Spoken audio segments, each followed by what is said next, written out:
It may be necessary to change a wheel in your car at some stage. Here are the main steps to changing a wheel.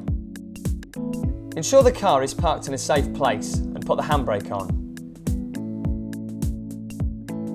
Remove the wheel changing kit from the car. Slacken the bolts, including the security bolt.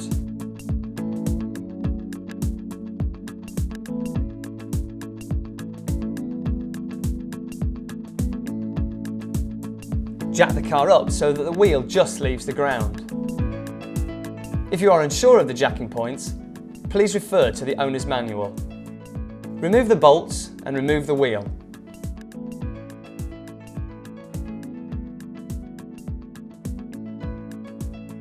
Fit the spare wheel and refit the bolts.